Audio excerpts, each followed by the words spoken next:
मैं राजेश व्यास कक्षा 6 Hindi medium subject गणित के बारे में आपको कुछ पढ़ाना चाह रहा हूँ। इसमें आज का टॉपिक है त्रिभुज। आज हम पढ़ेंगे त्रिभुज की परिभाषा एवं उस त्रिभुज के प्रकार के बारे में। तो सबसे पहले हम पढ़ते हैं त्रिभुज की परिभाषा। त्रिभुज किसे कहते हैं? यानी तीन भुजाओं से घिरी बंद आकृति को त्रिभुज कहते हैं। यानी कहने का मतलब ऐसी आकृति जिसमें तीन भुजाएं होती है और वो बंद होती है, तो इस प्रकार से बनी हुई आकृति को क्या कहते हैं? त्रिभुज। फिर त्रिभुज के आते हैं आपके प्रकार। त्रिभुज दो प्रकार के होते हैं, एक होता है भुजाओं के आधार पर, एक होता है कोण के आधार पर। फिर आपके पहला भुजाओं के आधार पर त्रिभुज तीन प्रकार के होते हैं। भुजाओं के आधार पर त्रिभुजों को तीन भागों में बांटा जा सकता है। पहला समबाहु त्रिभुज, समद्विबाहु त्रिभुज और विषमबाहु त्रिभुज। अब हम इन तीनों त्रिभुज की परिभाषाओं के बारे में जानकारी प्राप्त करते हैं और परिभाषाएं को जानते हैं। तो समबाहु त्रिभुज, जैसा कि नाम से हमें पता चल जाता है, समबाहु, सम का मतलब होता है समान, बाहु का मतलब होता है भुजाएं। तो जिसकी तीनों भुजाएं समान होती है वो कौन सा त्रिभुज कहलाता है? समबाहु त्रिभुज। तो इसका मतलब इसकी डेफिनेशन होती है कि ऐसा त्रिभुज जिसकी तीनों भुजाएं लंबाई में समान हो उसे समबाहु त्रिभुज कहते हैं। यानी ऐसा त्रिभुज जिसकी तीन भुजाएं होती है और तीनों ही भुजाएं लंबाई में क्या होती है? समान होती है। तो उस प्रकार के त्रिभुज को कहते हैं हम समबाहु त्रिभुज। जैसा कि ये चित्र दर्शाया गया, इस चित्र के अंदर आपको उसकी तीनों भुजाएं 4-4 सेंटीमीटर की नजर आ रही है, तो इसका मतलब यह आपका एक समबाहु त्रिभुज कहलाएगा। दूसरा आता है समद्विबाहु त्रिभुज। जैसा कि हमें नाम से ही पता लग रहा है कि ये समद्विबाहु त्रिभुज, सम का मतलब समान, द्वि का मतलब दो, तो जिसकी दो भुजाएं समान होती है वो होता है समद्विबाहु त्रिभुज। तो इसकी परिभाषा क्या होगी?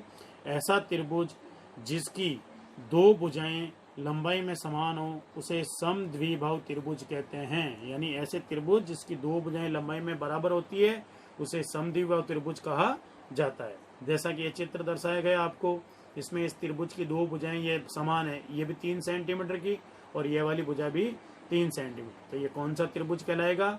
समद्विबाहु त्रिभुज। फिर आता आपका विषमबाहु त्रिभुज। विषमबाहु यानी इसमें भी आपको नाम से ही पता लग जाएगा कि विषम का मतलब होता है असमान। तो ऐसा त्रिभुज जिसकी तीनों भुजाएं असमान होती है तो उसे हम विषमबाहु त्रिभुज कहते हैं। जैसे कि इसकी डेफिनेशन है, ऐसा त्रिभुज जिसकी तीनों भुजाएं लंबाई में असमान हो, यानी लंबाई में बराबर नहीं हो, उसे विषमबाहु त्रिभुज कहते हैं। जैसा ये चित्र दर्शाया गया, इस चित्र के अंदर पहली भुजा 3, दूसरी 4 और तीसरी है आपके 5 सेंटीमीटर की। तो तीनों भुजाएं लंबाई में असमान हो गई, यानी अलग अलग हो गई। तो इस प्रकार का जो भी त्रिभुज होगा वो क्या कहलाएगा? विषमबाहु त्रिभुज। फिर दूसरा प्रकार आता है त्रिभुज का कोण के आधार पर। अब कोण के आधार पर भी हमारे त्रिभुज जो है वो 3 प्रकार के होते हैं।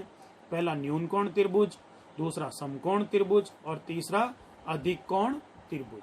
तो अब हम पहले न्यून कोण त्रिभुज के बारे में जानकारी प्राप्त करते हैं। तो न्यून कोण का मतलब होता है जो 90 डिग्री से छोटा होता है। तो न्यून कोण त्रिभुज किसे कहते हैं? इसकी परिभाषा होती है कि ऐसा त्रिभुज जिसके तीनों कोण न्यून कोण यानी 90 से कम हो उसे क्या कहते हैं? न्यून कोण त्रिभुज। यानी त्रिभुज में 3 कोण होते हैं, अब तीनों ही कोण जो हैं आपके 90 से छोटे होते हैं तो वो कहलाता है आपका न्यून कोण त्रिभुज। जैसा कि ये चित्र दर्शाया गया, इसमें पहला 50 डिग्री का, दूसरा 60 डिग्री का, तीसरा 70 डिग्री का। अब तीनों के मान जो है 90 से कम है, 90 डिग्री से कम है, तो ये किस प्रकार का त्रिभुज कहलाएगा? न्यून कोण त्रिभुज। फिर दूसरा कोण के आधार पर त्रिभुज आता है समकोण त्रिभुज। जैसा कि नाम से ही पता चल रहा है, समकोण का मतलब होता है 90 डिग्री। तो ऐसा त्रिभुज जिसका एक कोण समकोण हो यानी 90 डिग्री का हो उसे समकोण त्रिभुज कहते हैं। तो इसमें यह दर्शाया गया है त्रिभुज में कि ये वाला जो कोण है वो कितने डिग्री का है? 90 डिग्री का। तो ये क्या कहलाएगा? समकोण त्रिभुज। तो दूसरा त्रिभुज कोणों के आधार पर कौन सा होता है? समकोण त्रिभुज। तो ऐसा त्रिभुज जिसका एक कोण समकोण यानी 90 डिग्री का हो उसे समकोण त्रिभुज कहते हैं। इस चित्र में ये वाला जो कोण है आपका 90 डिग्री का है, इसलिए ये कहलाएगा आपका समकोण त्रिभुज। तीसरा आता है अधिक कोण त्रिभुज। जैसे अधिक कोण कैसा होता है? यानी 90 से बड़ा जितना भी कोण होते हैं वो कहलाते हैं अधिक कोण, 180 से छोटे और 90 से बड़े। तो ऐसा त्रिभुज जिसका एक कोण अधिक कोण यानी 90 से बड़ा, उसे अधिक कोण त्रिभुज कहते हैं।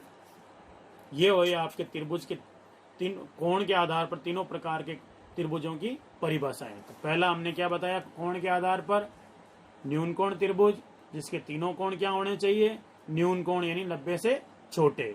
दूसरा त्रिभुज कौन सा है, समकोण त्रिभुज जिसमें एक कोण कैसा होता है 90 डिग्री का, वो क्या कहलाता है, समकोण त्रिभुज। तीसरा होता है अधिक कोण त्रिभुज जिसमें एक कोण आपका अधिक कोण होता है, जैसा कि ये चित्र दर्शाया गया आपको।